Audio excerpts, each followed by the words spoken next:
when you go to tweet it, it just it's already Hops. yeah, it's already covered. And basically, what happens is that it's already highlighted, and if you press the back button instead of like going back or space or whatever, I accidentally hit backspace instead of enter, and it just erased the thing. Okay, we're live with another episode of BS Busters with a new format, but the same BS busting going on. So before we go any further, I guess we should let the panelists introduce themselves. Who wants to go first? Well, Go ahead first. All right. ladies and gentlemen, boys and girls of all ages, welcome to the Asbestos Midweek Podcast. I am Joe Writer, Eli Moonstar, and man, why do we have to get so much news in a week? Really? Because I thought it was a light news week, but whatever. We'll keep it rolling. At least it's funny news when you consider it's from Sony. Oh yeah. And okay, Kenoshi, introduce yourself. This is Kenoshi Dominico. Here, glad to be on another one of these BS Busters. And I didn't know there was a lot of news this week. Yeah, it really hasn't been. In my opinion, I could be wrong. I was going to say that it's slow news day. That means that it's a good news day. Not really. I mean, I believe it or not, I like getting video game news just because, you know, if I own the console that the news is for, I like knowing that there are games for my console that I can play. Because I mean, I don't know about you. I like having a good library of games. I agree. You know, like if I hear games are coming to the Switch, I'm like, oh, that's great. And I mean, when I say games, like I prefer, New releases. Over... I prefer exclusives. Shit that is, when I say exclusive, I mean exclusive to the console slash. Actually, I can't even call it exclusive to the gaming device, to the hybrid. Not exclusive as in, you know, time exclusive. We get less. We don't. I mean, here's the thing. I'm kind of spoiled because we had a lot of those last gen, and the gen before, and the gen before that. We're seeing less of that in terms of gaming now. So, you know, I can't get mad. But before I dive into that, let me introduce myself. This is Mr. Red Fox, owner and proprietor of BS Busters. We have some email submitted questions today. Email questions? Email topics and questions. So, all right. I'm a little curious now. Yeah, I like it. I mean, you know, look, listen, it's been a while. We finally got some, so there we go. Let's see here.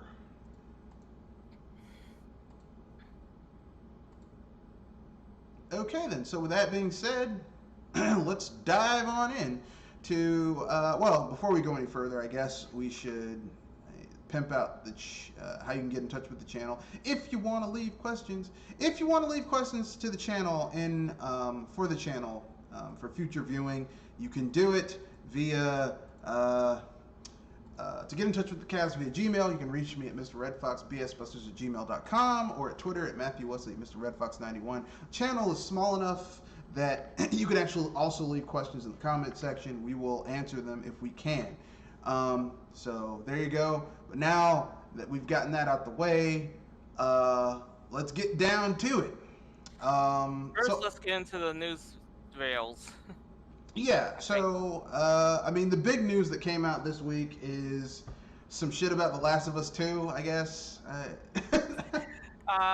Actually, this is the funny stuff, because Sony got their own DMCA on their case. Yeah, that's because Sony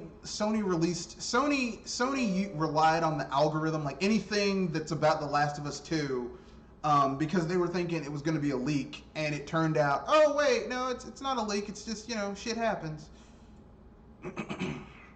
Please wait. What happened exactly with Sony? Trainer activated. Well, as you know, there was a leak for The Last of Us 2, right?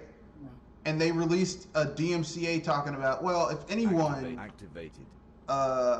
Activated. Activated. Releases, if anyone puts this shit out we're gonna have a problem. Basically, is what they were saying, right?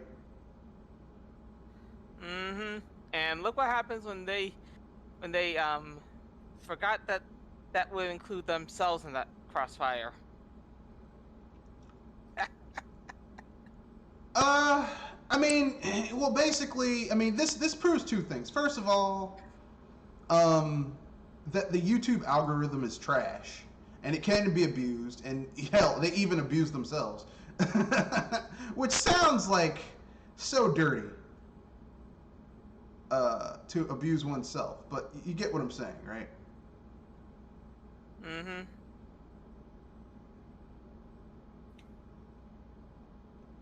Yeah. But it isn't. That's just what happened. That's just how it. That's just that's just what went down. So yeah, I mean, they basically DMCA'd themselves because Sony is stupid. I think we can all agree. Sony is like they got overzealous. They're like, oh, well, if there's any leaks, it's like, look, man, there's gonna be spoilers for shit. That's just the way things are, you know. Mm-hmm. Yeah, I don't think they really trust this Activated. product. Deactivated. I think that's part of it. 'Cause people are not happy about what they saw in the leaks. So With all the negativity, they're pretty. They're not very confident. They're not as confident in the product as they probably were before it leaked. no, I mean, I get it, but shit happens sometimes, you know.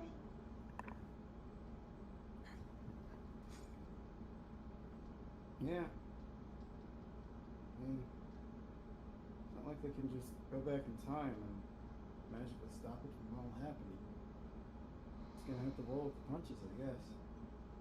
Hope it's better Yes, next time. if only they could go back in time and stop themselves from from the leaks. But I mean, the thing is, there's always been gameplay leaks. Like every game has had some form of gameplay leak. You know, like It's with the internet being so vast and mighty, somebody's gonna find something. I mean, I'm like why do people have to? Why are you like? Because it's gonna happen. I mean, there's gonna be like there was leaks for Pokemon, there was leaks for Smash Brothers, there was like a lot of games have had leaks. You know, quit with that. And no plumbers in sight. Quit with that bullshit. You know, oh, well, there were leaks. Can't be leaks. It's gonna happen. Seriously, quit with that shit. It's annoying.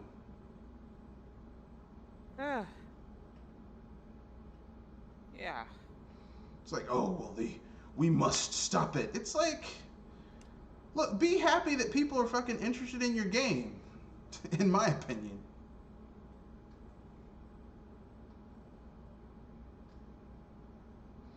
Because a lot of people just don't care.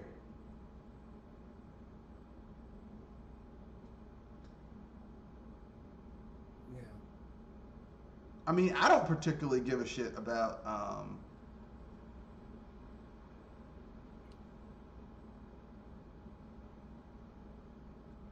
The Last of Us 2. I didn't look up anything about it, but you know, I'm not a Sony fanboy, so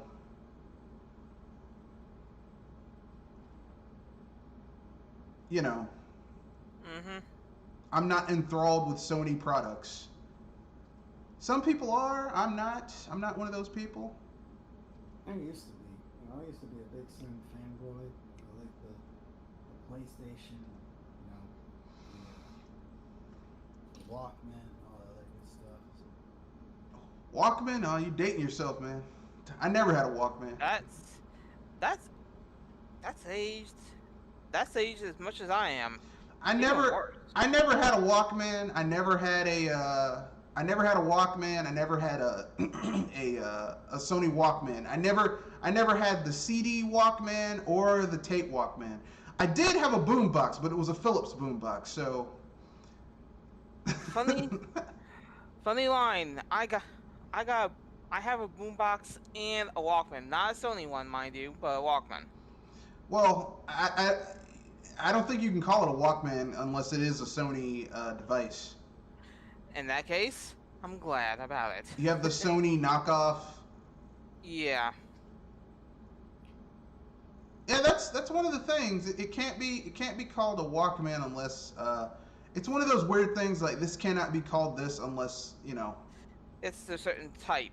Yeah, I mean, it's always been like that. Like you can't call like unless it's made by Nintendo, you can't call it a D-pad officially. Like it's called a directional pad. Everyone else calls it a directional pad, but it can't be. It's not a D-pad unless it's they licensed that particular thing from Nintendo. So. Yeah. Bet you didn't know that. That's a little weird, though. Yeah, and the sad thing is that like Nintendo has the patent for the best D-pad ever. But on their highest selling new console, they will not put it on there. And I know. It's because they wanted to have two controllers in the bag and, all that jazz, but I'm a single player gamer. I don't care about other players. It's all about me, baby. Yeah. Hello, Greedy. I'm not greedy. Activated. I'm calling it out right now. Sorry. That is not greedy. If I'm a single player gamer, I don't care about like most of the games I play are single player. Then obviously I'm not gonna be, that interested in stuff that's not single player. Of course, of course. It's like if I'm a single person, why would I have a huge family table in my house? Like, and I don't really entertain people at my house that often. Like when I do entertain people, it's like they're on my deck, or on my patio, that type of thing. I'm not actually like like people in my dining room. So it wouldn't make sense for me to have all that shit, Yeah. So If you're the one entertaining people, you might as well be prepared for that. So excuse me for thinking you're being a little greedy there. No. I mean, if you don't have that type of thing, you just don't have it. That's all it is. You just don't have it. I mean, it's not like, oh man, how dare you? It's just not a big. It's not a big thing for you because you just you aren't. You're not affected by that. It's like people are like, well, doesn't it affect you? Not really, no.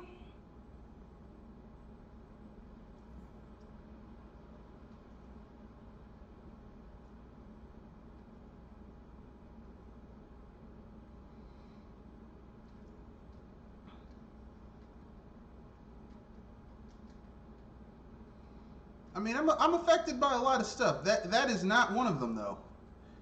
Ironically enough.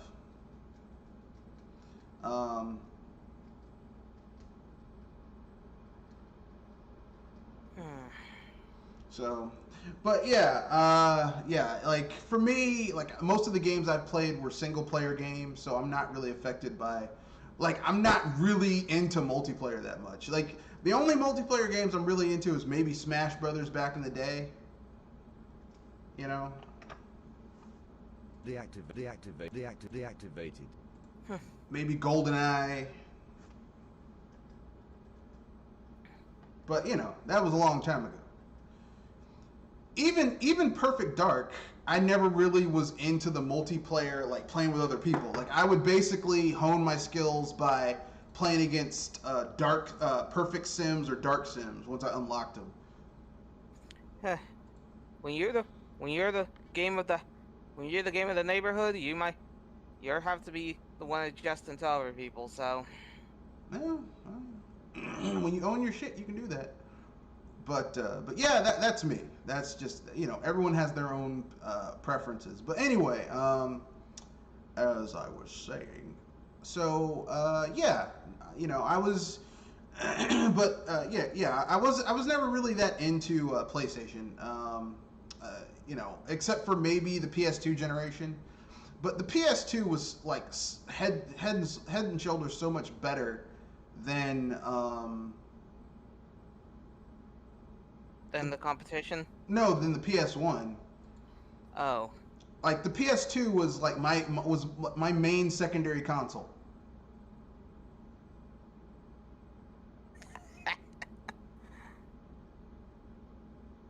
I Because see I mean, where that went. if I wanted to play RPGs, I had to play it on that system. You know, if I wanted to play, certain games. Now, if there was a game that was built for the original Xbox or the GameCube, like it was going to be better on the GameCube. You know, but Mm-hmm.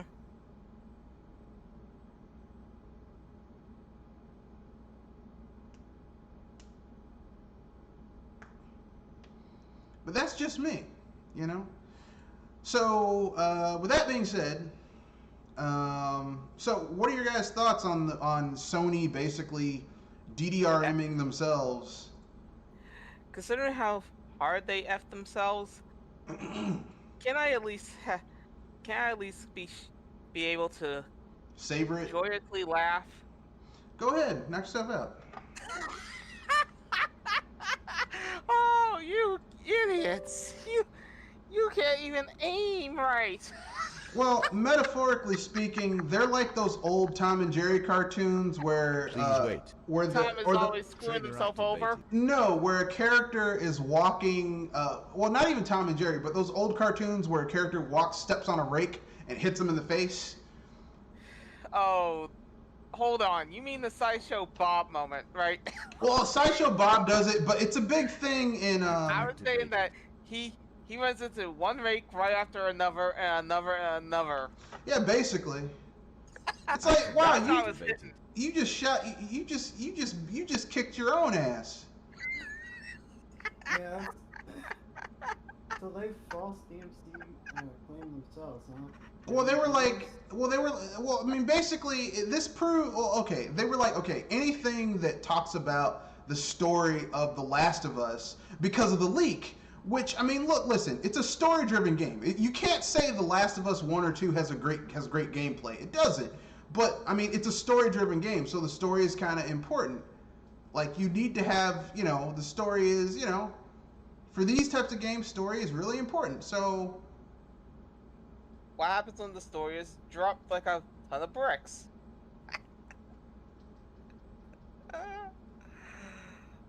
Oh.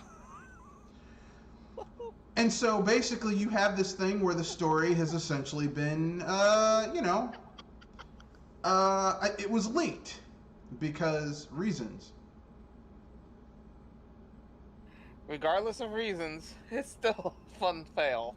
Well, it's fun that they basically shot themselves in the ass. That, to me, that's hilarious. Like when you screw yourself over due to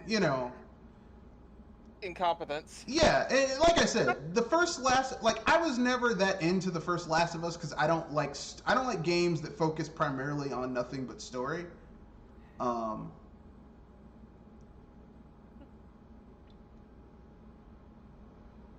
That's my own personal thing. I don't, I get what you're saying. I'm just, I mean, seriously, I don't go for heavy story games myself. I mean, come on, you're supposed to be playing a game that lets you do things and make a story of your own in a sense.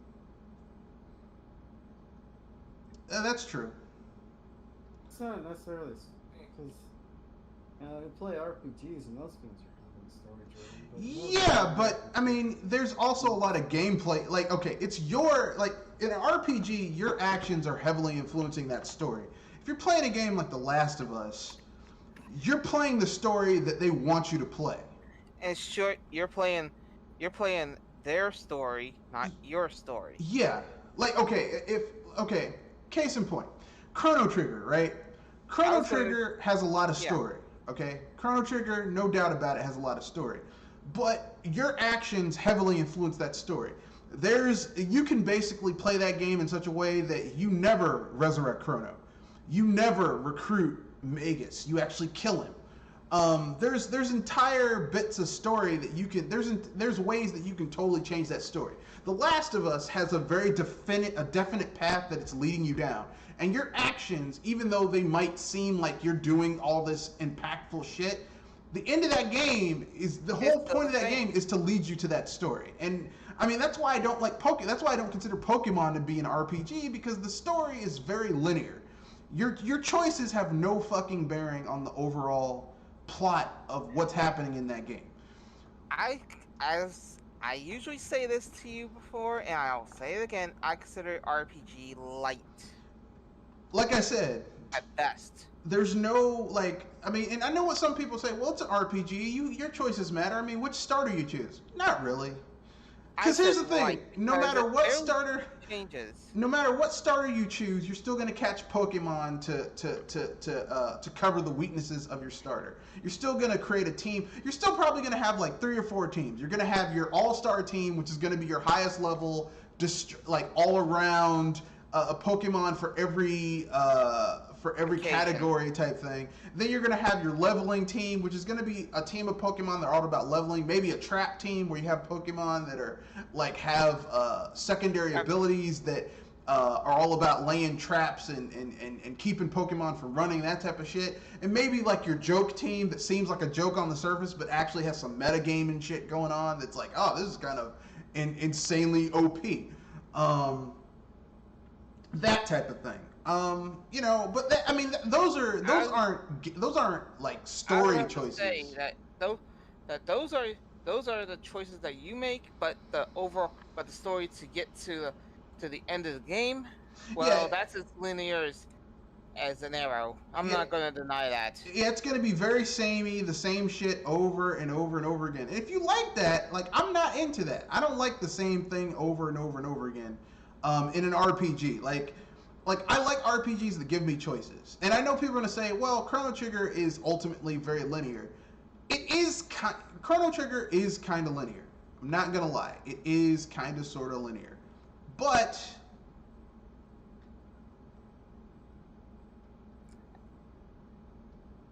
like I said, there's entire things you do in Chrono Trigger that essentially entire groups of activities and side quest chains that you never even have to really,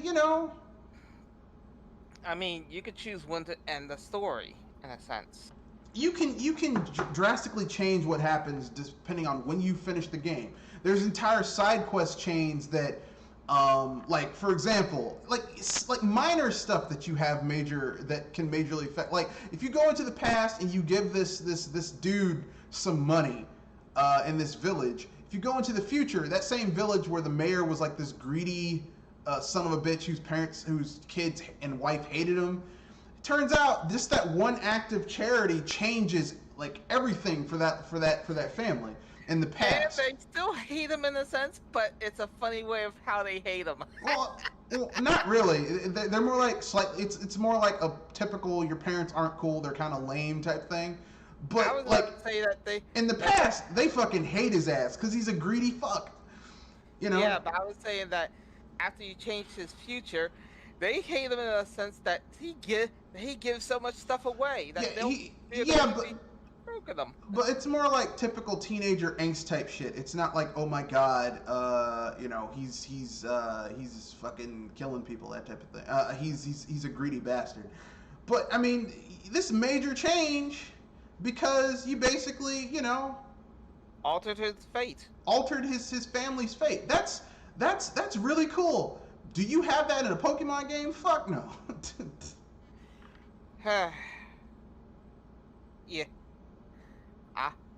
Yeah, I'm saying that despite what you do in the story, there's barely any big changes other than what stuff that happened to you, basically. And even then, that's very linear.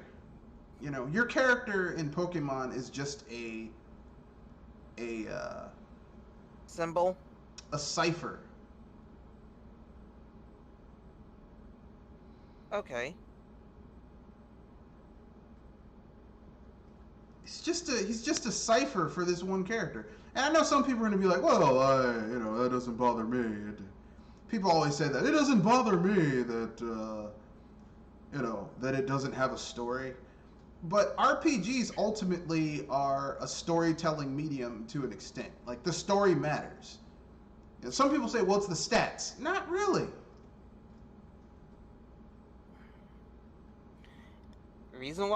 There's a reason why I call it RPG Light, because it focuses so little on story, and basically the meat of the game is basically the battling itself, and well, the battling could use some improvements at times. To me, I find even the story to be kind of like, eh. Like, people say, well, the one with the best story is Black and White. I'm like, eh. As I said, your mileage may vary, but I consider our Pokemon an RPG Light, as in you barely get much story out of it. The gameplay is basically the same, which is a double-edged sword in itself. Yeah, But anyway, that's my own personal opinion. But that's neither here nor there. Anything anyone else wants to say about The Last of Us basically shooting itself in the ass?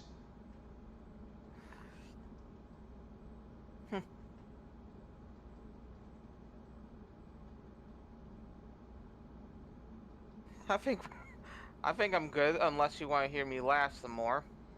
Well, I mean, I think we've basically Rub salt in that wound. yeah, we've essentially at this point belabored the point. We've beaten that dead horse to death. Suffice it to say, It died from malicious mockery.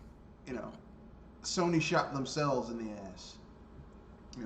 Basically, it's like in that movie Liar Liar where Jim Carrey is kicking his own ass to get out of that court case, and the guy's like, "What are you doing?" He's like, "What does it look like I'm doing? I'm kicking my own ass." Like that's basically what we're getting. It's funny and sad at the same time. That's basically what we're getting right now. It's like, what are you doing? I'm kicking my own ass over here. What do you think I'm doing?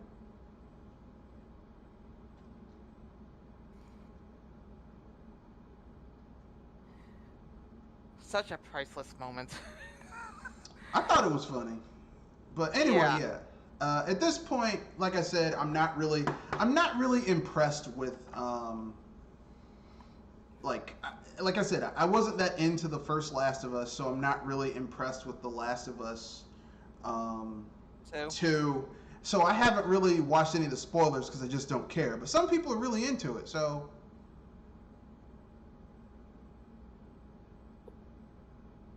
there you go.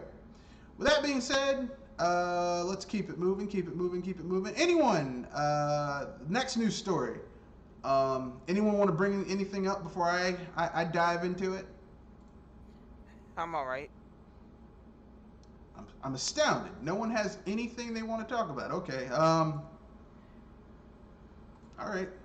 I can dive into it. Actually, I remembered. Alright. Blizzard canceled their con as of now. So Yeah, we knew they were going to cancel it. Everyone else is canceling their shit, so Blizzard's like, yeah, we got to get in on that too. yeah. So if anything, I was going to say that their con is usually in the last parts of the year. About what? As in November. Their BlizzardCon. Yeah, because there's supposed to be a resurgence of COVID-19 in like later on in the year, which all of it is bullshit anyway. Because the only time that colds and viruses are seasonal is when they're established. A new wave. Well, a new virus is not. It hasn't been established yet. Its cycle hasn't been established yet. So, when people are like, it's going to be like this. That's not really how that works. When a virus first comes out, but you know, I guess like people will say anything in order to make it seem like things will get better immediately when it's probably not going to happen. So, you know, it is what it is. Mm-hmm. Here's some news for you. Phantasy Star Online 2 is coming out. Maybe it's already out. I don't know. But PSO2 came out. Yeah. I was gonna say, how many people are so or the are those kind of gamers that miss Fantasy Star? Well, I mean, I'm kind of a Phantasy Star fan. I'm not gonna lie. I did play some Phantasy Star back in the day. I'm kind of still of a fan now. Not gonna lie, I am a Phantasy Star fan. Now, with that being said, however, There's some things that are not good about it, right? well, no, I mean, the thing that people need to understand is that the new Phantasy Star game is an 8-year-old game. It was made when MMOs were still kind of like, In their birthday suits. well, I won't say they were in their birthday suits, but you know, it's old, it's archaic. Dang. So if you've played newer MMOs that do more new stuff, this is not for you. You know, it's basically, I would say you should only really be impressed with this game if you're a Phantasy Star Online fan, which I am. And once it hits another platform aside from Xbox, because I can't even use Windows. I can't even use Xbox Game Pass on my PC. Like my PC won't let me. So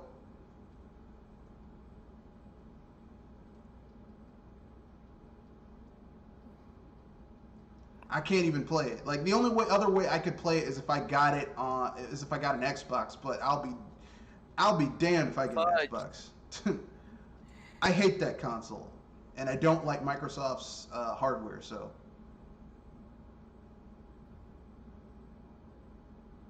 that isn't I happening. could agree on that. Yeah, that's not happening. So yeah, what are your thoughts on PSO coming out after 8 years, Kadoshi? Why did it take this long? Because Sega didn't want to foot the bill to open servers outside of Japan. Just like the reason Square Enix won't foot the bill to bring Dragon Quest X over, because they don't want to open up servers in other places. Wasn't there another Phantasy Star game that came out for the PS4 and Vita that never came out of Japan? I'm not sure about that. I know there were two Phantasy Star Online type games, but they were single player but had an MMO component that came out for the PS2 and the Xbox 360, or the Xbox, and they were Phantasy Star Universe, and an expansion called Ambition of Illuminus. There's a Sega MMO that came out for the PS4 and the PS Vita. They could have. I don't know, but you know, I'm not entirely sure about that. Like I said, like I don't know, because for me, if it wasn't what I wanted, which was, you know, Phantasy Star Online, which I don't know why they wouldn't give us what we wanted. Like, I don't understand people not giving people what they want. I don't get that. People want a new Phantasy Star. No, we can't do that, man. I was gonna say your mileage may vary depending on what you're wishing for. Activated. Because if I learned one thing, beware of certain games that are cursed. What, Phantasy Because- Star? Deactivated. Because they're kind of like monkey paw wishes. Like Yeah, but Paper Mario Thousand Year Door. is Phantasy Star cursed though? That I think the jury's still out on. Is Paper Mario Thousand Year Door cursed? I mean, I don't personally think it's our fault as gamers that Activated. intelligent systems can't seem to make a Paper Mario that's as good as the ones they made back in the day. Like, it's not my fault that they can't do that. Deactivated. They keep on trying to make it appeal to a broader market by what's the code name for RPGs now? Streamlining the game. When Paper Mario is already pretty damn streamlined in the first place. Like, you can't really go much further than what they've already done, you know? Yeah. You know, it's like, well, how far does this shit have to go, you know? Huh. That makes me wonder who the heck cannot play something that simple? That's the only that's thing my that makes me thing. wonder. Like, why do you keep on trying to make this more accessible? Because at a certain point, it's like Paper Mario is already really accessible. Like what else? Like how much other shit do people have to do to play this game? Like, well, we need to make it more accessible. Because I mean, think about it. Like the first Paper Mario was like, oh, this is an RPG for dummies. It basically, it was more simplistic than what you had in the original Super Mario RPG, right? It was very simple. It was very simplified. Not that that's a bad thing, but I mean, it was very simplified. Then they kicked it up a notch with Thousand Year Door. Thousand Year Door was way more complex, because in the first game, you basically had to deal with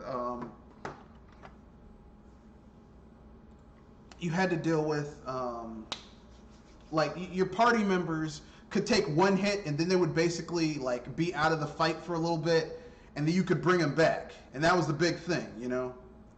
Yeah, but in Thousand Year Door, they gave them HP bars. Thousand Year Door, they gave them HP bars, which basically meant that they actually were a full participating member of the party and not kind of like a power up you could use for a brief amount of time. And then, you know, like if they took damage, you could bring them back a little bit.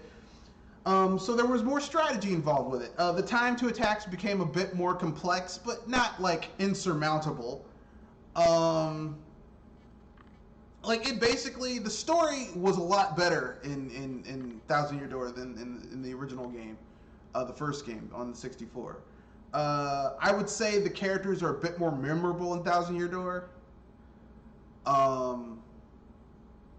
By and large, like there are memorable characters in the first Paper Mario game. I would say Bowsette, not Bowsette.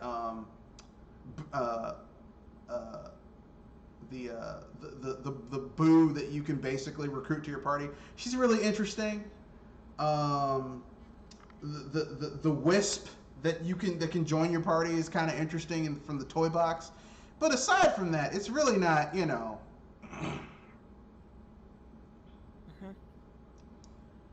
You know, the characters in the second game are much more memorable. Koops, Miss Mouse, Madame Flurry.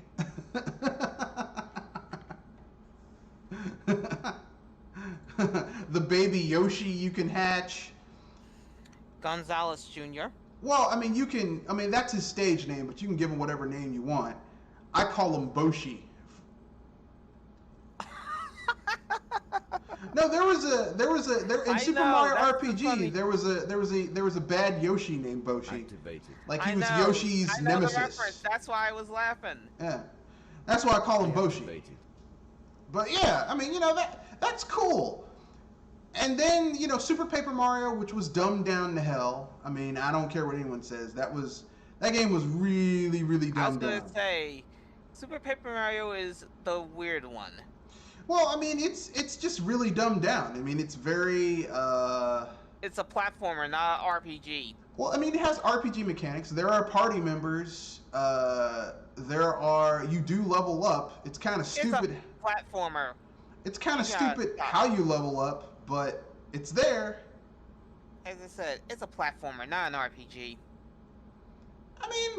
There's experience points. You level up. They're enemies. The combat is totally.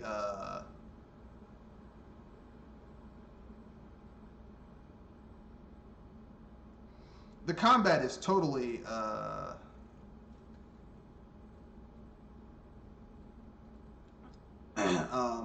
you know, platforming, very platforming heavy. As I said, platformer, not an RPG. So, which is kind of the downside of the game, is that the platforming is very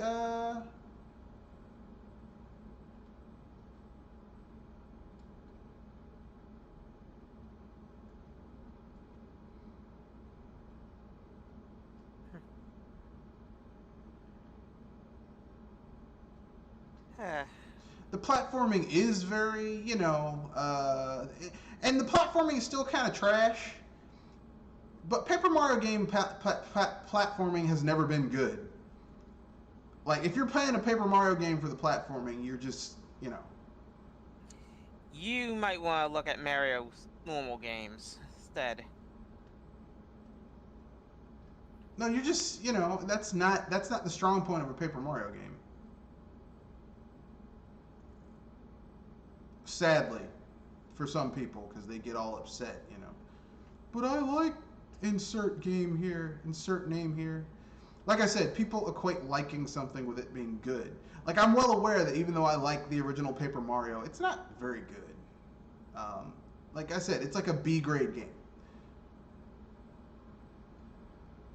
It's not terrible, but it's not like, oh my god, this is the best shit ever. It's okay. It's not terrible. But it could be better. Yeah, it's not terrible. It could be better. Thousand Year Door is much better than the first game, but like they have not transcended Thousand Year Door yet. Because Super Paper Mario's story is really good. It's really dark and gritty. Even as far as Paper Mario games go, it's really good. But that's it. It's like, oh well, this story is really good, but the gameplay is basic. The story is basic. I mean, the story is good, but everything else is kind of, you know, it's just there. But then, oh my God, you get to Sticker Star, and that game is just, yeah, that game is could not agree any more than that. That game is an F. Like, Sticker Star is an F. Like,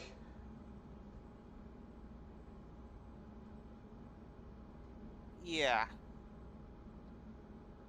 you No know, ifs, ands, or buts. it's an F. That game is a solid F. Like, I don't even like grading games, but Sticker Star is an F. Activated. And then Color Splash, which is not terrible. It really isn't. It's just... The two of us can agree on this.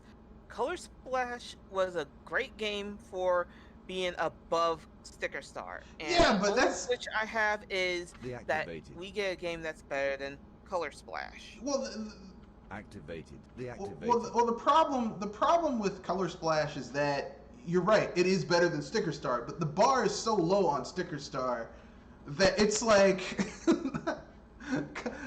and a lot of the issues that Sticker Star had, Color Splash also has. It's just not to the degree, which is kind of the flaw with that game, in my opinion, is that it's still kind of like.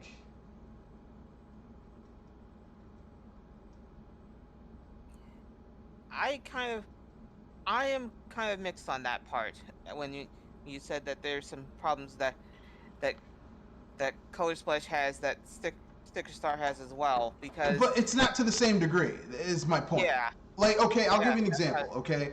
Like, disposable weapons, right? Disposable specials. They're in both games. Like, that how I'm you... gonna have to agree on, because if anything, I said that there's a possibility to have a deck building with the game, but I wish that they get rid of the disposable items. Disposable items. I mean, not Well, we items. Your special attacks. the I can items. understand if you eat, like, a mushroom. Oh, it's out. I gotta get some more. But your special... I mean, like, you would think they would have learned from Alpha Dream's Partners in Time. The reason Mario and Luigi fans hate that game is because the special attacks are disposable items. I was gonna say, you need a special badge in order to negate that flaw. And even then, it's like this is unnecessary. Like, why would you do? And not to mention the babies. Even when you leveled up the baby Mario and baby Luigi, their stats were still trash. I was about to say their stats.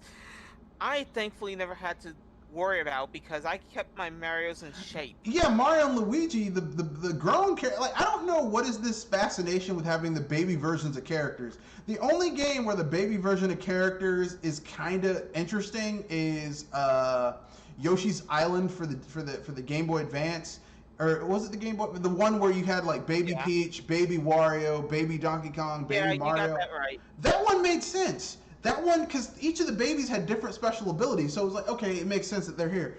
But, I mean, no one wants to play the kid version of a game. I mean, you think they would have learned that lesson from Ocarina of Time? This is where I know that I'm getting hate for it, but since I'm not a fan of the 3D Zelda games, that kind of goes over my head, but I think I get you where you're coming from. Well, I mean, actually, it makes perfect sense because 3D, the 3D Zeldas.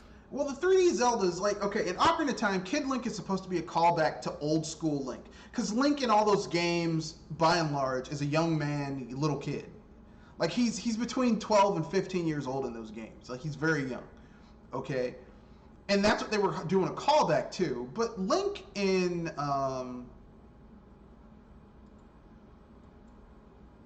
Ocarina of Time, he sucks as a kid.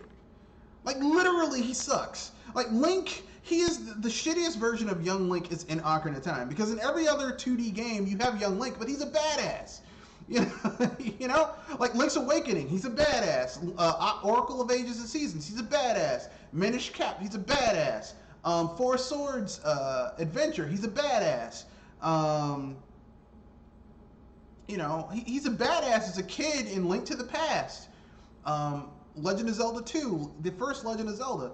But Ocarina of Time, Kid Link is just a joke. It's like, man, let me get through this shit. Like, if there was a button where you could skip all 3 of those dungeons in Hyrule Castle, and the Great Temple of Light, in the first third of Ocarina of Time, that'd be great.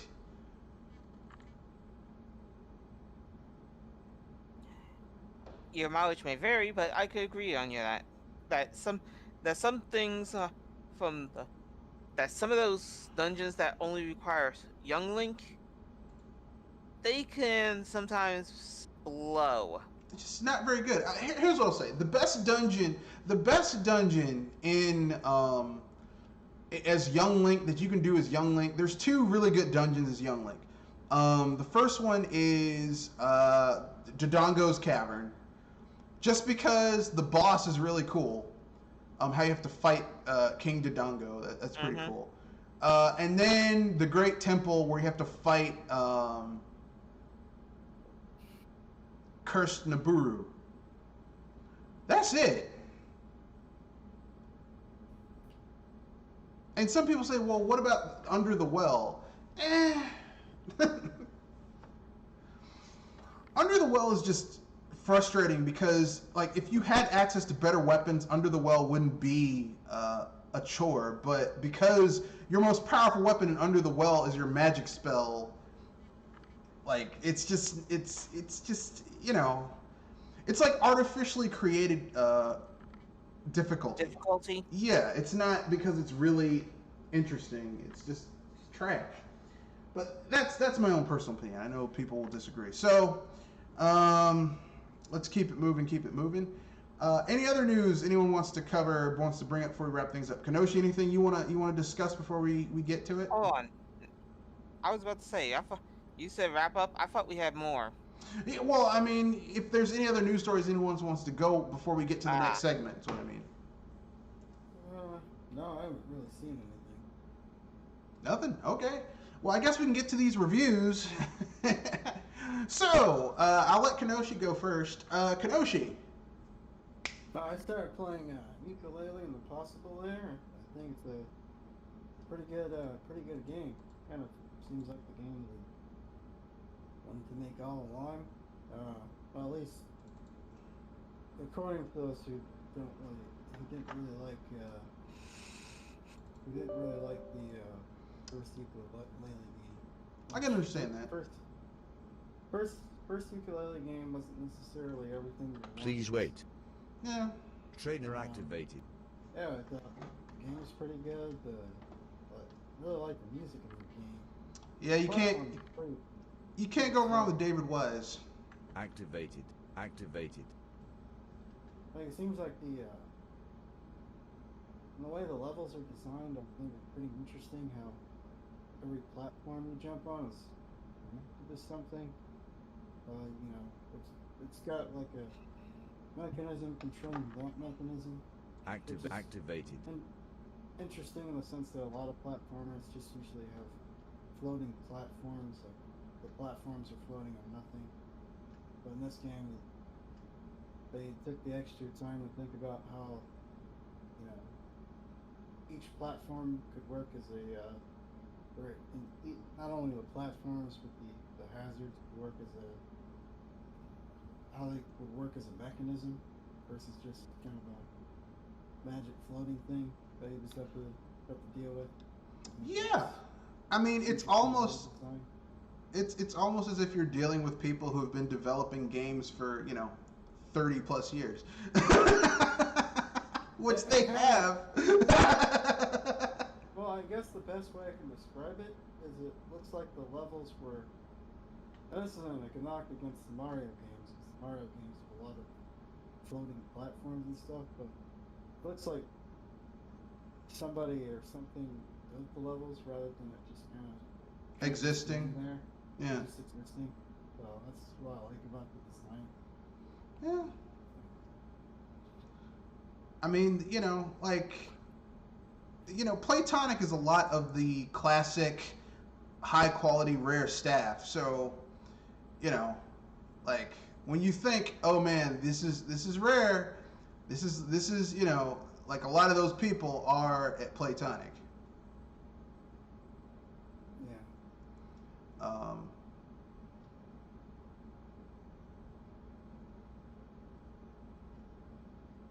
I know some people are going to get angry when they hear that, but I don't really care.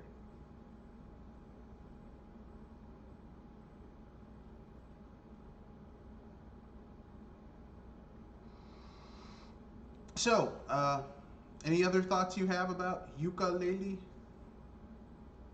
I kind of like how they toned down the gibberish a little bit, and I like how they make fun of certain industry standards. Like, in order to get to the next area, you have to pay to get past the literal paywall. Yeah, that's fun. Yeah. Yeah, I mean, they definitely have their fingers on the pulse of the industry with that one. For good or ill. Yeah.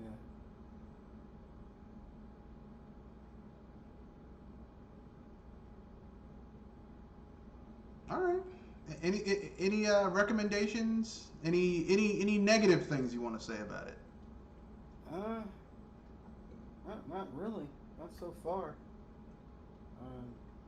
Heck, it might be one of those few platformers that I actually might try to either 100% or at least try to get close to it. Other than that, I highly recommend playing it if you're into 2D platformers, especially if you like the new Donkey Kong games, because obviously it's made by the people that worked on those games, so they'll feel right at home. If you like those games, yeah.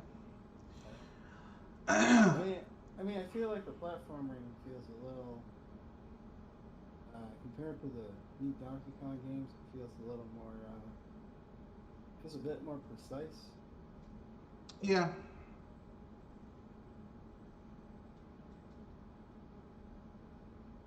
I'm about to say something that's going to make some people mad. To me, Yooka-Laylee feels like what the new Donkey Kong games should feel like in terms of platforming.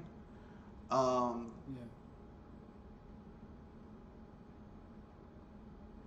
but don't. You know, I know a lot of people are going to say blasphemy. Look, that's my opinion. You do not have to agree or disagree. You do not have to agree with it. That's my opinion. Deactivated. You know, opinions are like assholes. Everyone has one. Deactivated. But that's just how I feel. I know some people will disagree, but that's okay. People are allowed to disagree. Unlike what many people may tell you, people are allowed to disagree. People are allowed to think differently, be different. It's okay. It's okay to be different. You know, not everyone needs to have the same opinion about every game, every console, because that would be a sad world where everything was absolutely the same.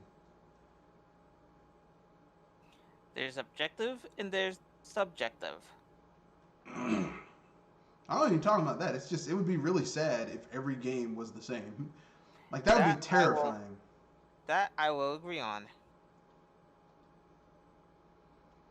Like, could you imagine how horrific things would be if every game was the friggin' same? As I said, that I could fully agree on.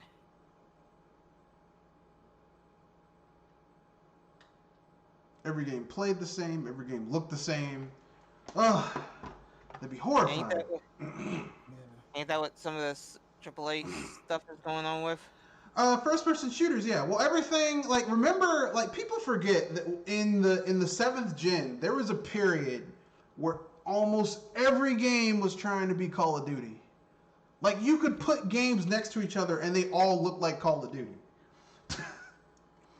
Like, you could put Call of Duty, Battlefield, some other generic first-person shooter, and another first-person shooter all together, and just take a screenshot of a level in all 4 of them, and be like, okay, tell me which one is which, and you'd be like, oh, they all look like Call of Duty to me. I can see no functional difference between any of these things. Which is probably the funniest thing you ever hear. It's terrifying. Like, I don't think that's okay. I don't think it's okay for like, and now we're seeing like a lot of open world games where it's just starting to run together. Like, the genres are starting to run together. It's like, we're doing a open world. It's like, do we have to though? Do we need an open world seriously for everything? Nuh-uh. I mean, I don't think everything needs to be open world. I know that's gonna make some people mad. But I don't think every game needs to be open world. Yeah. I don't think every game needs to be... No, go ahead. Some games just don't benefit from it at all. No. Like, okay, if you're doing a game where you're supposed to be immersed in that world, yes. Make it open world. But sometimes it's like, I don't really need to be immersed in this world. No, thank you. But that's just me. Let's keep it moving. So with that being said, Don't you got another game to... Yes. I'm going to give my personal review for Saints Row the Remaster. Saints Row the Third Remastered. I got this game for $10 off the Epic Game Store because I got a coupon for getting the free version of GTA 5, which I already have that game on Steam, but you know, why not get another copy of the same game with a $10 coupon? Plus, I had a $10 coupon for getting the Outer Worlds through the Epic Game Store, so... which is the only reason I originally got the Epic Game Store. So I spent $10 and got my hands on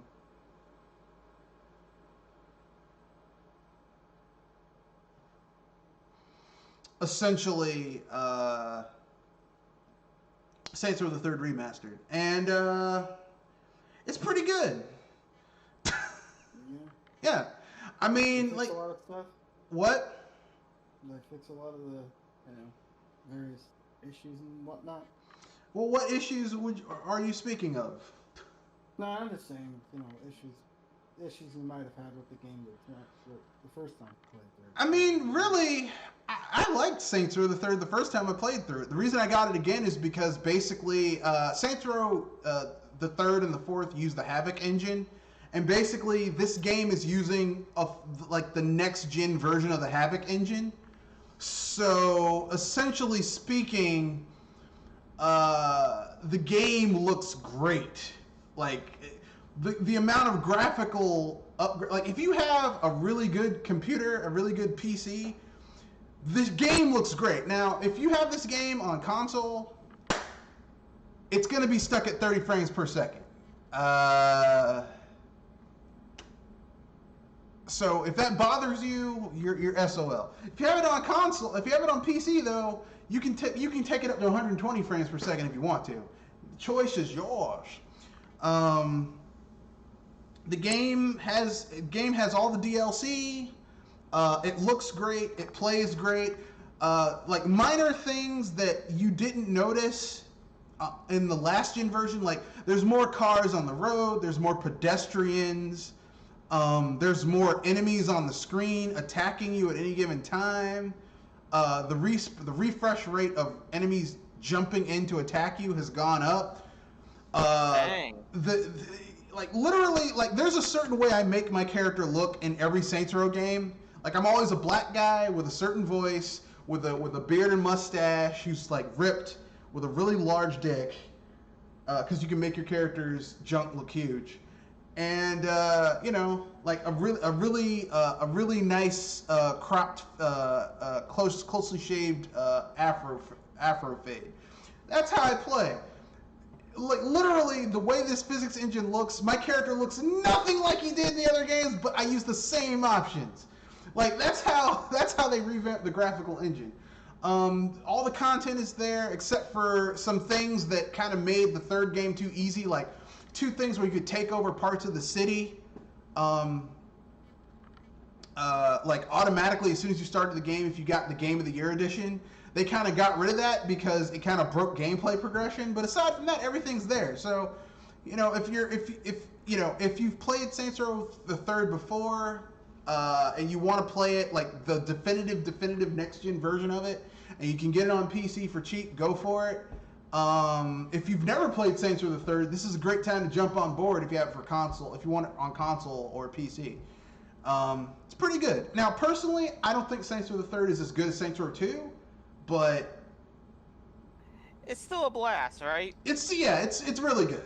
It's really good. I would say Saints Row 4 is the weakest in the series because basically they give you superpowers in that one, and once you get superpowers, like it breaks the Saints Row formula because you have no reason to use a vehicle because you have superpowers. I was about to say, vehicles is one thing. Weapons? Yeah, you have no reason to use weapons by and large because you have superpowers. You can shoot energy balls at people. Like what do I need? Like it's kind of like the problem with Breath of the Wild. Like they're like, oh man, your horse is so important. Not really, when you can glide everywhere. Like why? I was gonna say, if you know how to craft some stamina potions, make some good fire. If you have fire arrows or bomb arrows and you're in the grasslands and you have the hang glider, which you get as soon as you leave the Great Plateau, like literally, you never need a horse in this game. I was gonna say, and you got the hang gliders skills practice down right. You can be flying all over the place. It breaks the need for anything else. So basically, yeah, Saints Row the Third, great game. I recommend it. I'm not giving it a score because scores are whack, in my humble opinion. People are always like, well, give it a score, give it a score. Scores are whack because people who actually care about that thing, people don't read the review or listen to what you're saying. They just look at the score. And sometimes a score is not. That's funny because I actually read the reviews. Well, I mean, and read the scores. I don't mean everyone, but a lot of people, they don't actually they don't read the review. So it's like, you know, Why do you Activated. why do you hate my review if you don't read why? Yeah. You know, because they don't read the review.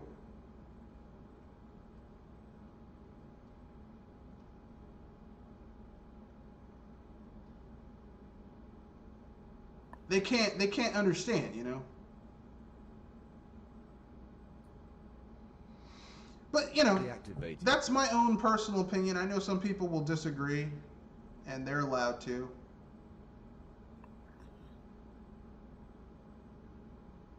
So, anyway, the next review before we get to unpopular opinion, and then finally some viewer submitted questions. We only have two, but you know, more than we had last time, which were none. Last review is for Streets of Rage 4. Kenoshi, you have any thoughts on Streets of Rage 4 before? I think it's a pretty solid game. It has a really good art style. I just think the characters move a little bit too slow. Yeah, they do. In my opinion, there's only one character who off the bat moves kind of quickly, and that's Cherry Hunt. Cherry Axel's daughter. Sorry, Adam's daughter. Which is kind of cool, I guess, but I'm like, oh god. Every other character in this game moves so slow. It's awe-inspiring how slow they move. I was about to think say, the speed of these characters make me wonder, who put the slow-mo shoes on? And hopefully somebody comes out with a hack, or hopefully they update, or somebody comes out with a hack that allows you to move the characters a bit faster. Well, not only do the characters move slow, but the amount of screen space, like in the original Streets of Rage games, you had a huge amount of screen space to see when enemies were coming. In this game, dudes will just run up on you. It's like, where the fuck did you come from? You know? I was about to say, slow speed plus limited visibility. Isn't that a recipe for getting your rear end put on a silver plate? Yeah, it's not cool. I'm not cool with it. I'm not cool with characters being so damn slow. So If slow. anything, get rid of. Give us the sight that we need. I mean, we don't need the Soul of Omens sight. Or give us some sonic speed.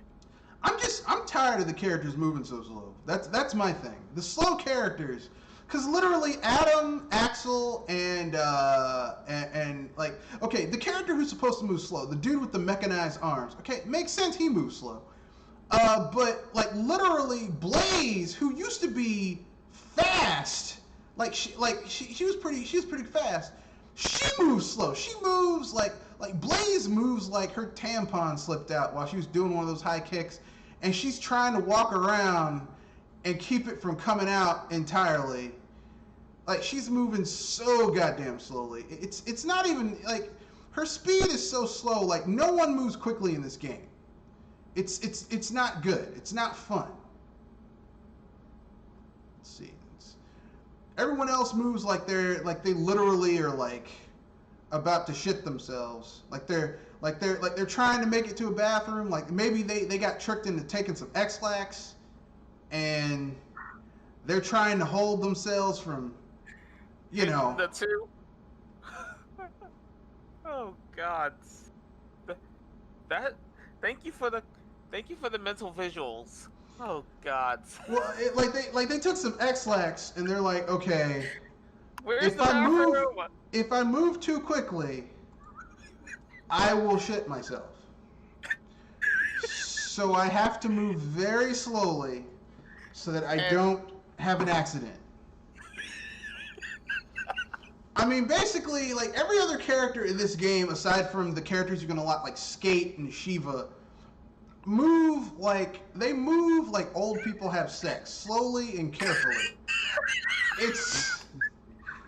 It's just very, it's very. I'm like, come on, man, how can you? Glacial. Like here's the thing, okay? Like one of my favorite beat 'em ups of all time is Super Double Dragon, aka Return of Double Dragon. on the SNES. And it has a very methodical pace, but it makes sense because Double Dragon has always been more of a technical beat 'em up than like a button masher beat 'em up. Like you actually have to know the move sets and know how to use certain moves against certain types of enemies. There's more strategy involved with it. Like Streets of Rage was never that type of beat 'em up. So for you to have this game where these characters are moving so goddamn slow, I'm like, damn, this is Jesus, you're slow. God damn. Like I thought maybe it was me, maybe it was my computer, but no, it's so goddamn slow. It's the game. Yeah, it's the And game. And that kind of sucks like a vampire. They move like Zangief moves in Street Fighter 2.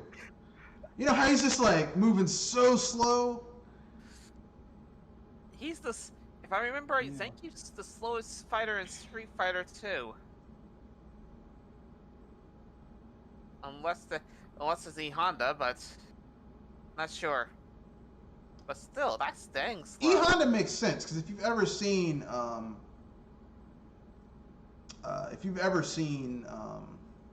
sumo? if you ever seen a sumo fight, they're slow. They're not fast people. But that's okay. But anyway, that's just me. You know, any thoughts you have about Streets of Rage 4 before we give our Get into the next section? yeah, go to the next session, Kenoshi? No, not really. All right, okay, keep it moving. Okay then, so I guess I'll let you guys give your unpopular opinions first and why you have them. Didn't we do this on Saturday? Yes, but it's a new segment now. Like every podcast, we share an unpopular opinion and why we have it. Okay. and if it's something that's insane, we defend it. You know, if people are like, "Well, I can't believe that." Look, hear me out before you get angry. I have a reason for this. So, do you have it, or am I gonna have to be the one who's gonna fall on that sword this time? And you'll just share yours for Saturdays? I still would do that for you guys first. Besides, if anything, I'm the one that probably could go first for you guys. All right, Kenoshi, you have one?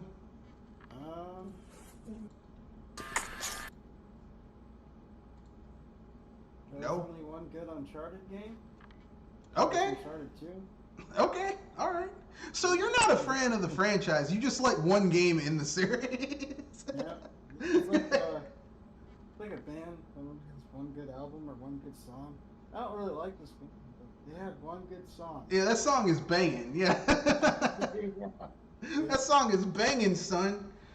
I'm the opposite when it comes to things. Like, sometimes I like the song, but I don't know who the band is. Then I find out more about the band, and I realize, oh shit, I like this entire band. Like, it's me and No Doubt and Gwen Stefani. Like, I really like Gwen Stefani and No Doubt. Like, I really like that band. But there's like one of my favorite songs I grew up listening to was Hella Good. And I was like, who does that? Because I thought Pink sang that song. But then I was like, oh wait, because I wanted to add it to my playlist. I'm like, oh shit, that's Gwen Stefani and No Doubt. Oh shit, oh damn. Because I like all their other shit. Like I like her shit with Akon,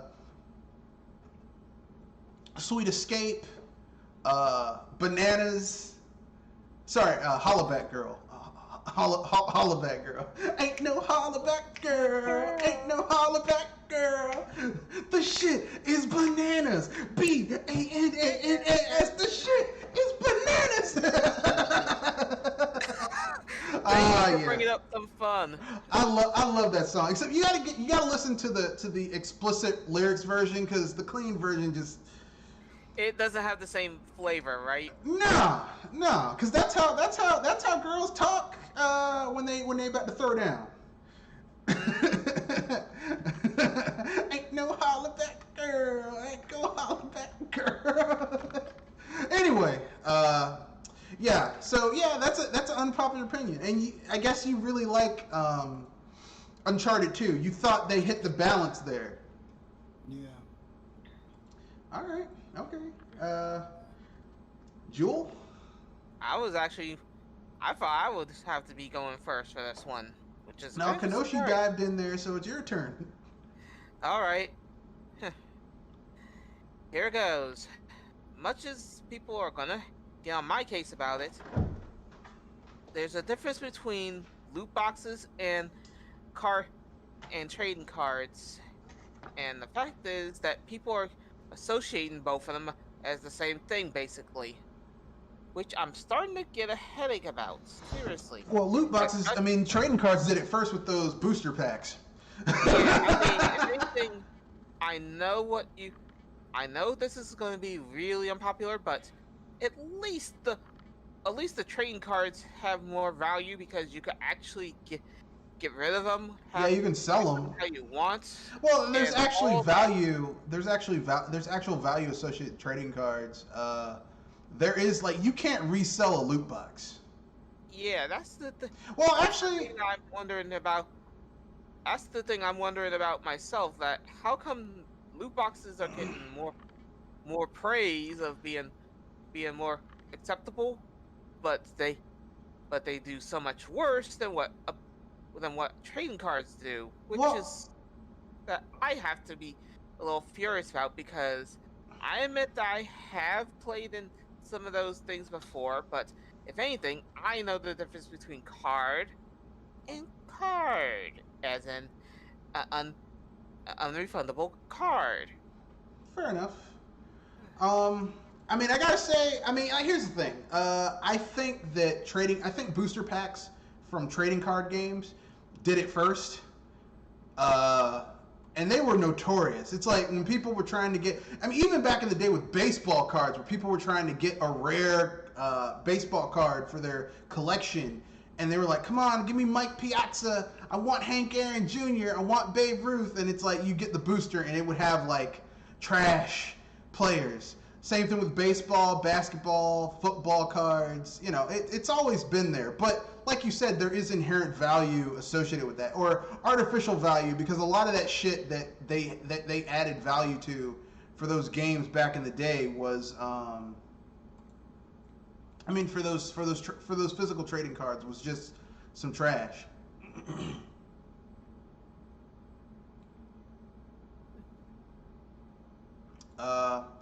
It was artificially created, but that's just me.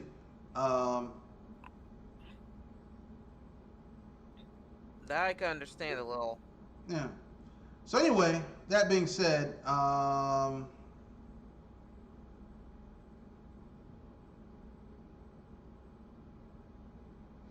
That just leaves you, right? just leaves me. Okay, so here's my unpopular opinion. My unpopular opinion is that the Sega Saturn, like, there's people here in America who owned or own a Sega Saturn, and they're like, man, it was a good console. I would say that the Sega Saturn was a good console in Japan. In America, it was doomed to fail from the start. And before you get on Red's case, hear him out on this because he has a feeling about it. Like, here's the thing. Okay, look. Sega's big thing with their consoles was bringing the arcade to the home, right? But Yeah. arcades started dying in the mid '90s. So basically, they were bringing an experience that people didn't give a shit about in the first place because no one, like, arcades were dying in America at that point. Yeah. You know? It's like, Yeah. guess what? You can play these arcade games in your house. I don't care. You know? And then you factor that in with, you know, the failed business decisions that Sega made, where consumers lost faith in them. You know, with, you know, the 32X and the I Sega was gonna CD. say that they kind of shot themselves in the foot a lot of times, And especially when it comes to RPGs. And the Sega Nomad. Well, there were some RPGs on the on the Genesis. Saturn? Well, there were RPGs on the Saturn, but they like, I think we only got 2/3 of Shining Force. Like, some of the other RPGs never really came to the system that were localized, that were from Japan. Like, basically, like, they abandoned, in America, they abandoned the Saturn before it really, they didn't support it. They abandoned it like Sony abandoned The Vita. Vita, yeah. The Vita. They're like, fuck this, we're done. Yeah. Like I remember the PlayStation fanboys were like, yeah, man, the PS4 is gonna interact with the Vita. It's gonna be awesome. I was like, that's some bullshit. And I'll be damned if I was right. Yes, that is some high grade BS.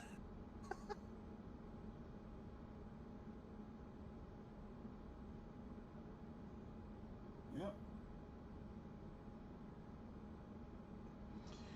So yeah, I think that the Sega Saturn was never a good console in America. Now in Japan, where you had that massive library of games, or at least a decent library of games, and where arcades were still booming in Japan at the time, it was a great console.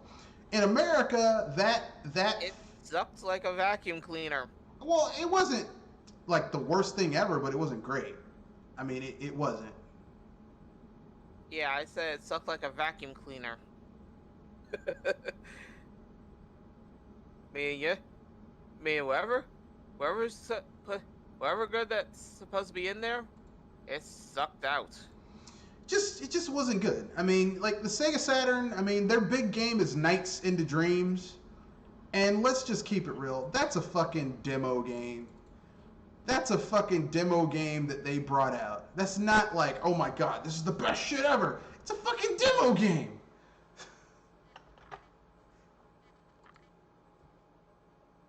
I'm sorry, I am not. I was about to say, sometimes the demo game is a good way to actually keep yourself alive. And not only was it a demo game, it was a fucking demo game that you had to Wait. buy a new controller for in order to Trigger play it activated. properly. Activated. What type Nah, of that's bullshit a is bad that? Demo game.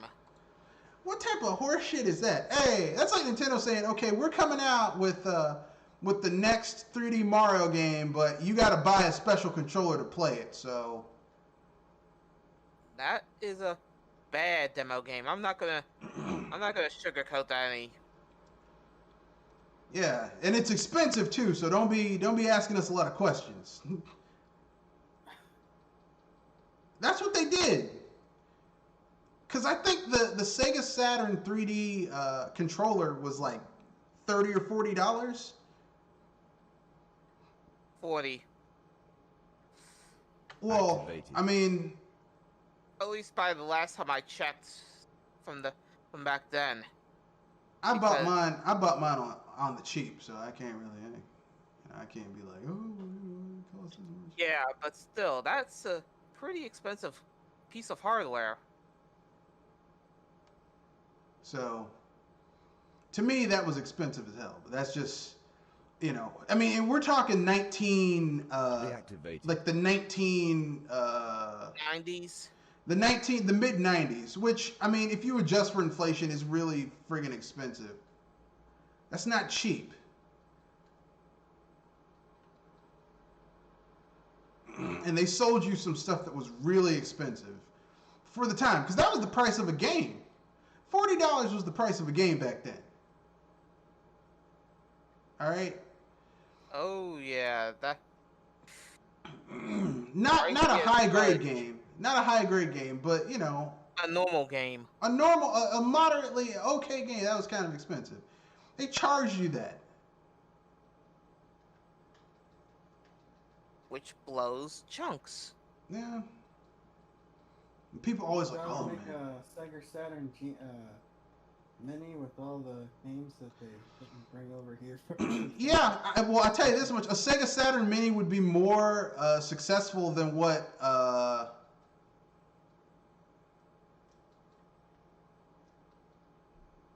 Sony did. But that's really, I mean, that's not that's a very low bar, I was about to say, is that a lower bar than Sticker Star? Yeah, I mean, and they're about on par. What the PlayStation Mini reveals is that the PlayStation was never really all that great.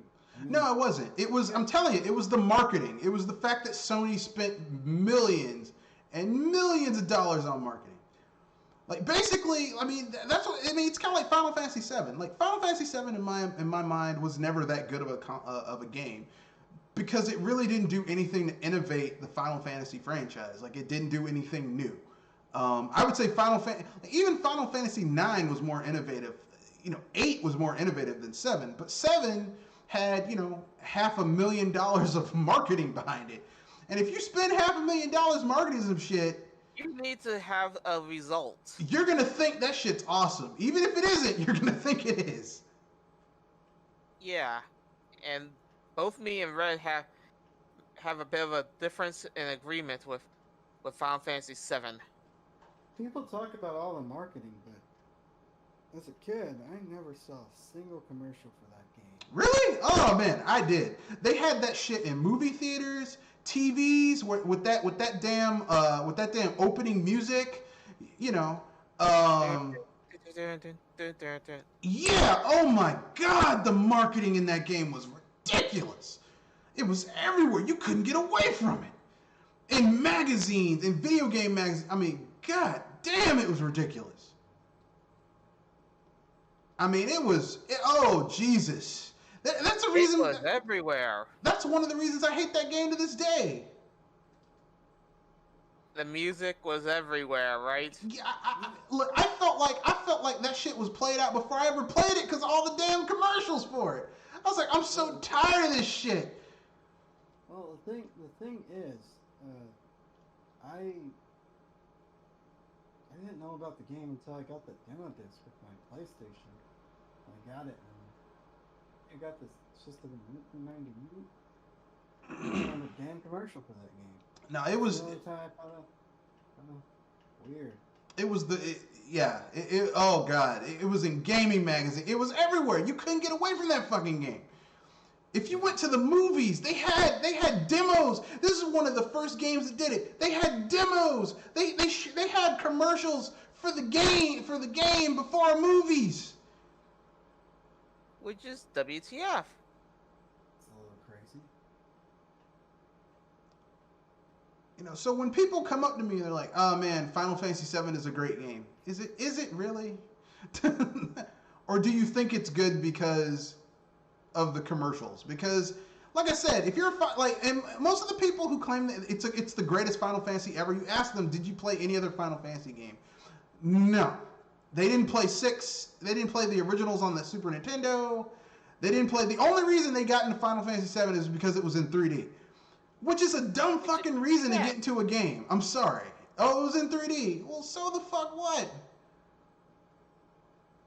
Yeah. Reason why some of us actually give a beep about how a game series is going. The game looked like. I'm sure that. I don't know. I don't really remember my reactions to the graphics of the game. I think when I first played it, I was like, it looks alright. I mean, the idea of it was kind of interesting. At least, again, my experience was with the demo. So I was like, well, it looks okay. I think I'd seen Super 64 Mario before that. So compared to that, the game didn't look all that great. And you could tell, looking at the file, you could tell it was really, it was made for a different console. It wasn't necessarily made for the PlayStation. Yeah, because subsequent games, subsequent Final Fantasies looked so much better than Final Fantasy VII. Now we find out the truth. Final Fantasy VII was initially an N64 game. Everybody still talks about, oh well, Square moved to PlayStation or to Sony because of the cartridge issue. It wasn't the issue of the cartridge, it was the money. It's purely money. Why the money looked really nice. Yeah, they paid off for that shit. Like even there's an article, an interview with somebody that worked for Square. It's like, yeah, we pretty much went to Sony purely because the money looked nice. That's basically about it. And they had to kind of lick their wounds and go over to Nintendo, porting old Final Fantasy games to the GBA, and then putting Crystal Chronicles on the which was trash. On the Cube. And the reason they put that fucking game out there is because they wanted to put They put out Crystal Chronicles, which was trash. Crystal Chronicles is one of the worst games I've ever played before in my life. It is bad. Yeah. Even even if you played over Final Fantasy, that Like- stung. Like, I know everybody hates 13, but the idea that, you know, a mainline Final Fantasy game went to the Xbox before it went to Nintendo.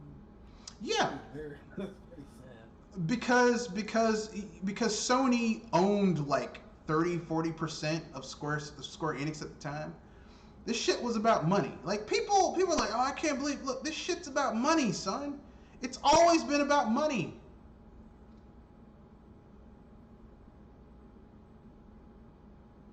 Okay? It's about money, all right? I mean, it took, let's see, the 5th gen, 6th gen, the 7th gen, the 8th gen, the 9th gen. It took 5 generations before we got a mainline Final Fantasy on a Nintendo gaming device that was, and that was on the Switch. Think about Which is- that. Kind of sad.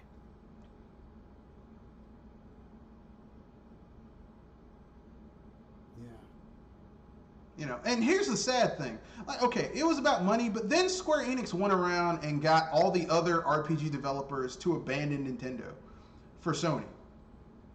To their detriment, because a lot of them failed and died on the PlayStation because too much competition.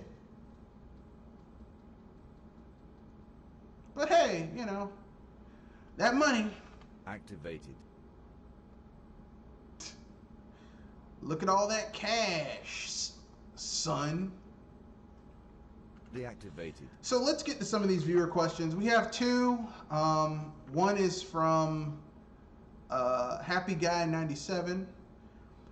What is your favorite game on your least favorite console?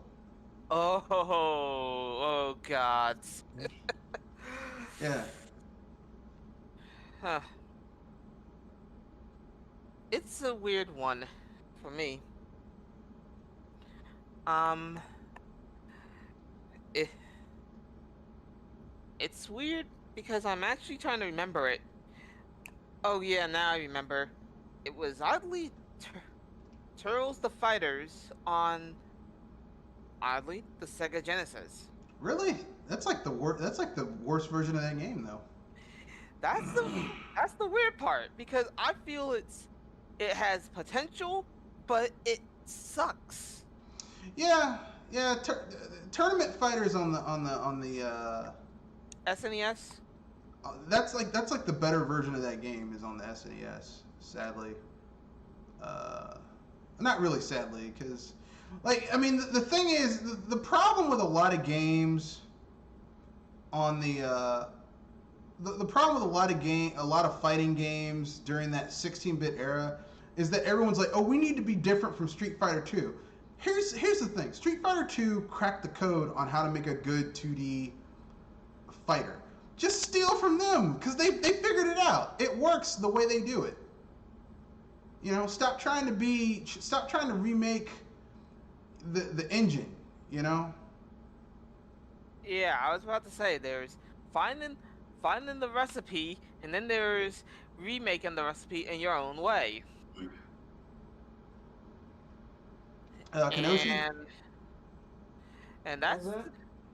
the question is, what is your favorite game on your least favorite console?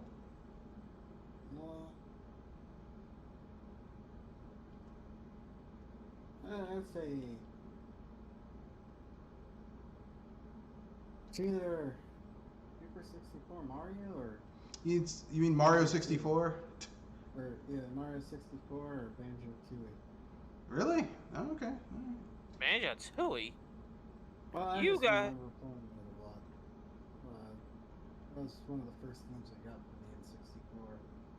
Banjo Tooie just, I think it, I don't think it just came out,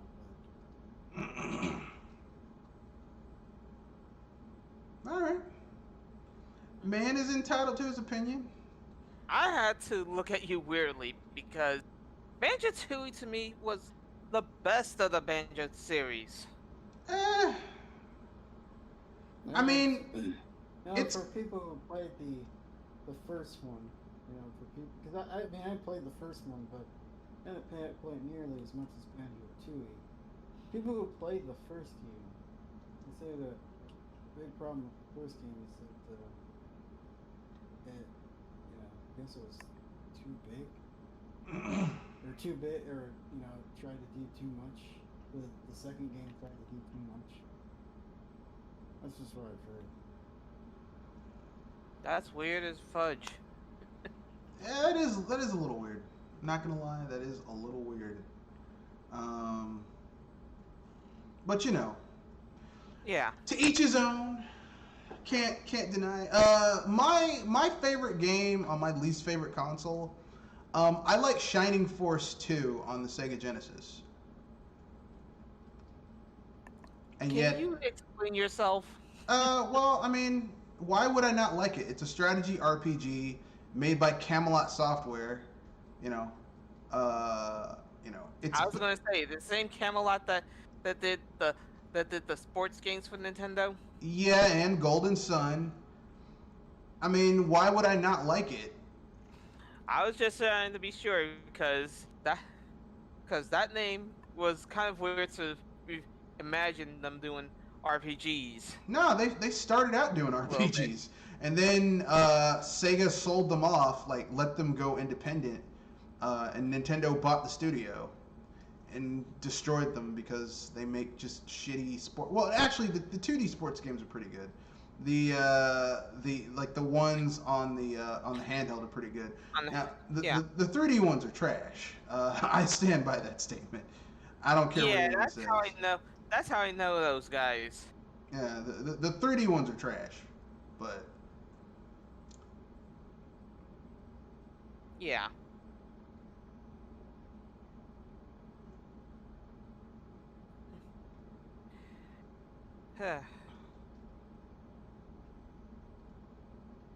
Well, you boys got more? yeah. Second question from the same person is an addendum. What is your least favorite game on your favorite console?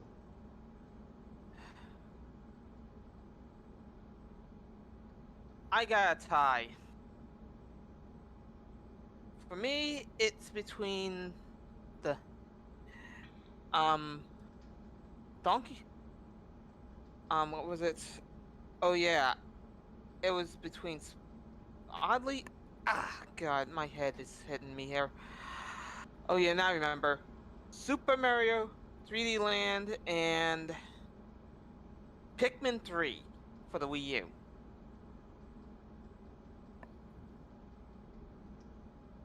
Understandable. I mean, to be honest, I don't really like the Pikmin series. I know, blasphemy. Yeah, I would try to understand what the Pikmin series is about with Pikmin 3. It's a strategy game, but like a really Yeah. bad one. Yeah, that's the thing with me and Pikmin. I tried to connect with it, but, well, let's just say it doesn't feel quite right. Well, I mean, if you're not into strategy games, Pikmin is not for you. That's funny because I'm into Final Fantasy Tactics, but not Pikmin.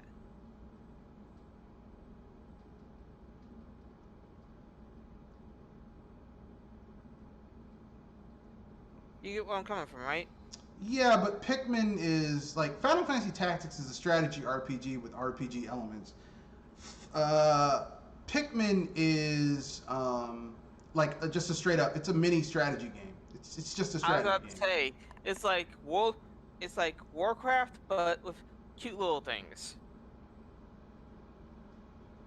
Not Warcraft. It's on a miniature Warcraft. It's more like Warcraft 2, where you have like a certain amount of characters you can have.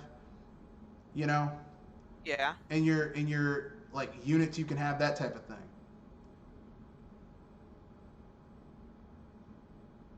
So if you like that, then it's for you. If you don't, well, you're gonna I be get where you're shit. coming from. You know.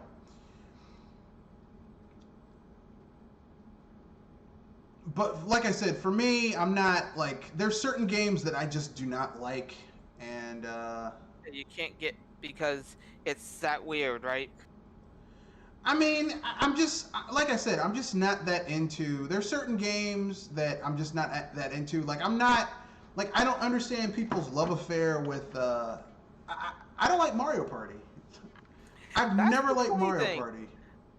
That's the funny thing to me because Mario Party to me is like a social game that you bring some people together, or at least one person, and and try to s- and try to screw their life over. Mario Party destroys relationships. I don't like Mario Party. Like some of the major franchises that people love on Nintendo consoles, I'm not a fan of. Like I don't like Mario Party. I don't like the Pokemon. I don't like Pokemon Stadium on the N64. The two Pokemon Stadiums on the N64, even though there was technically three. I don't like That those was games. that's weird because I enjoyed those. Well, because I mean, like, okay, the base game is basic as fuck. It's not very good, and the mini Yeah, games are boring. In my opinion, that's just my. dang, you really are weird on me. Like I Like, was I was not impressed by those mini games. I found them to be kind of stupid. I actually I actually felt a little charm with it. Um, like So if I wasn't anything, I wasn't I get feeling most it. of my fun with the I get most of my fun with the quiz myself. Even the quiz, I was like, I just don't care. I don't give a fuck about any of these characters. I don't care. That awkward moment when you realize you don't care. That's basically how I feel about. The series. Yeah, like I mean, I think they got a lot better when Genius Sonority took over. Yeah, that's the funny thing. The 3D game. That's why. That's why I was waiting for when it came into the Wii U that we get a 3D game that could actually be played and could have some people enjoy it and not be suck and not be sucking like Game Freak at times. Yeah, that's what I was hoping, but boy, no, we didn't get that shit. Yeah, I mean, the I was I was that hopeful that I actually hoped for a 3D that for a 3DS adapter for the Wii U. Yeah, that wasn't gonna happen. But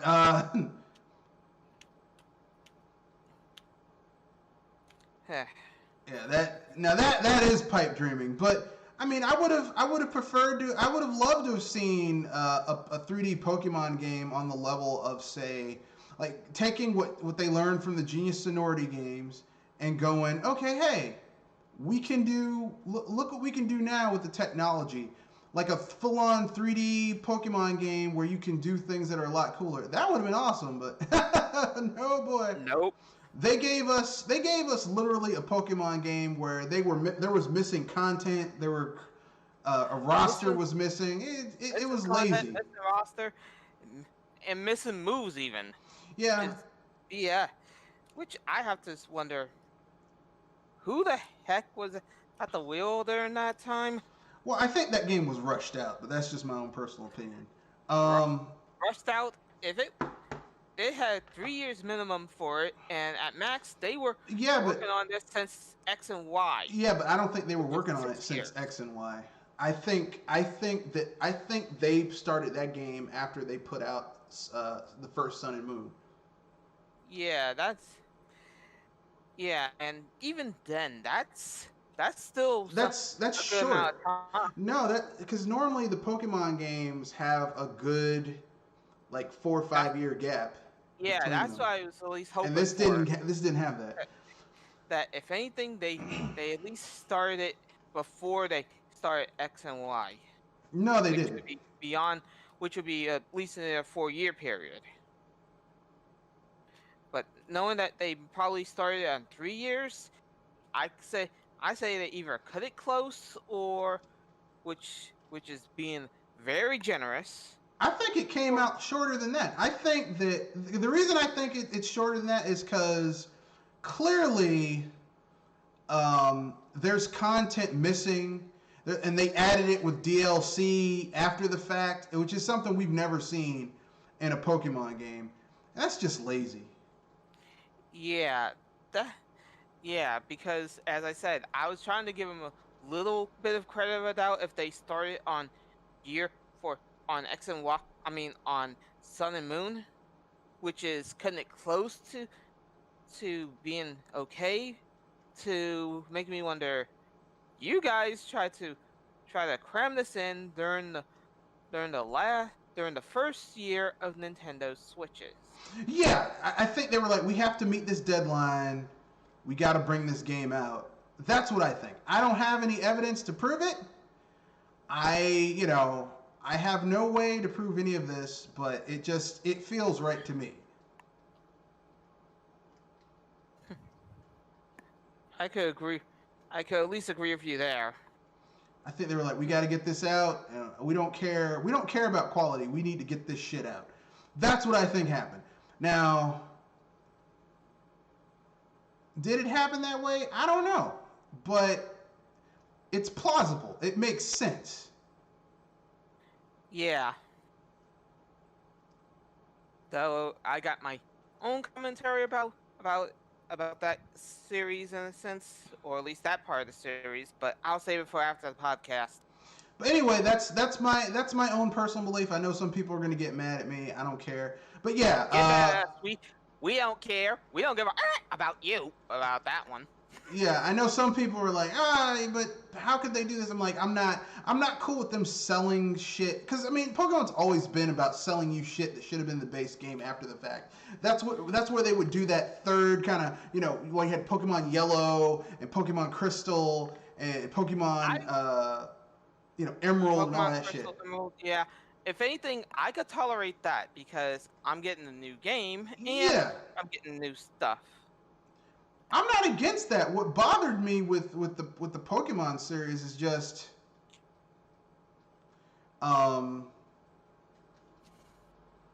it kind of went downhill. And I don't like that. Like Yeah. I don't like how they literally there was shit that should have been in the base game and they're like, "Oh, we'll add it after the fact." I'm like, "What?" Really? And people making excuses for the shit. Oh, well, they were working hard. I'm like, It makes me wonder. I mean, I gave them benefits of the doubt, thinking that if anything, they probably saved some of this, or no. they at least had conflicts of interest in some spots. No, this was just greed. This is just. But it was just greed. Generation 7 onward, I just call it greed.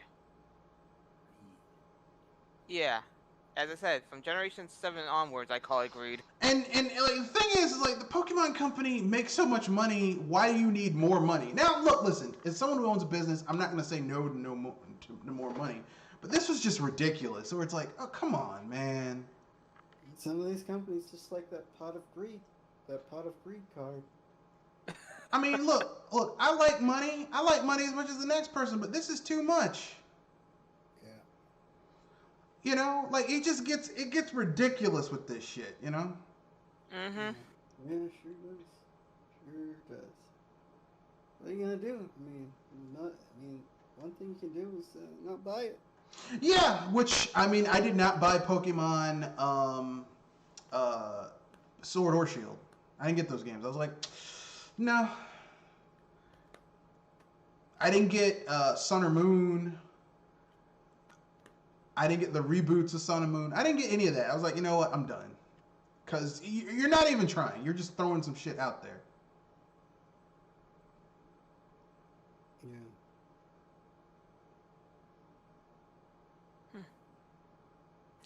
Yeah.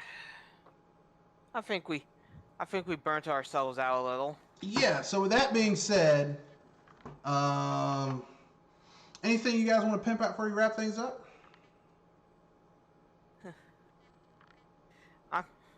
I'm set though. If anything, I'm looking forward to. I'm talking about the games that are coming up next month.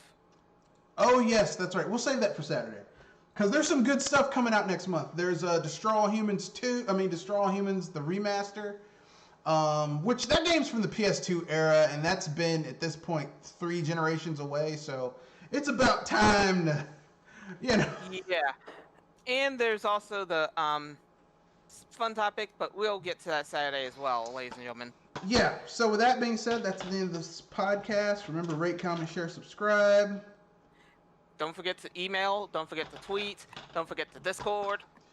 And because I'm a braggart, I am a braggart. What are you gonna brag about now?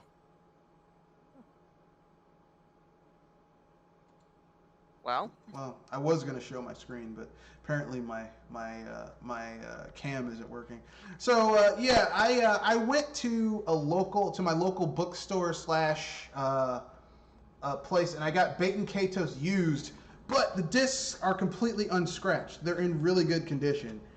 How wow! much did you get that? How much did you get Please that? tell me that you at least had $20 to spend for that. No, it was 30, but I like Baten Kaitos so much, I was like, you know what? It's worth it. And it's got the manual! It's got the manual! Ladies, if you're wondering, ladies and gentlemen, why he's so happy about the manual, it's an ancient text that allows you to understand what is within the game. Yeah, for you young folk don't understand that shit. The manual used to be one of the best parts of the game, because like you would go to the store and get the game, and your parents would be like, you couldn't play it because you didn't have your system, but you could open the box and read the manual until you got to the house and figure out how to play the game. That was the best part. I was like, man, shit. And some of especially the Mario manuals, the 2D Mario manuals with that artwork, oh. Think of the manual as a physical web page. It was great. Oh. Hold in your hand. It was great. They don't even have that shit anymore. Like manuals don't even. I mean, and even the companies that have money, they're like, no, we can't do that shit. Which is kind of a sad thing when you think about it. I mean, the only time I ever see manuals are in something like a trading card game. Yeah. And that's kind of a letdown.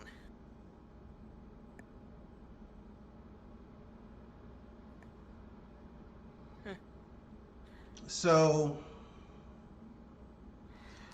but that's just me. So with that being said, that's the end of the podcast. Oh yeah, I'm in the process of getting an HDMI cord for my GameCube so I can play my GameCube on my HD TV without it looking like shit. Cause if you try to coax it, the signal's all weird because HDMI is nowhere close to standard definition. But the GameCube, I got my new Baten Kaitos discs. I got more games than that, but Baten Kaitos is the big one. So looking forward to that. That's the end of the podcast. Remember, rate, comment, share, subscribe. I've already given the information out on how you can get in touch with us, but I will do it again because I'm a nice person. No, to reiterate this, to get in touch with the cast via Gmail, you can reach me at mrredfoxbsbuster@gmail.com. As you saw today, we answer questions from the Gmail, so don't hesitate to leave questions or topic suggestions in the Gmail. Or at Twitter, at Matthew Wesley, at MrRedFox91. That's all lowercase, so you can @ me on Twitter at MrRedFox91. I will respond. I don't look at Twitter every day, but about 2 or 3 times a week. So that being said, that's in the podcast. Rate, comment, share, subscribe. Peace. Good night.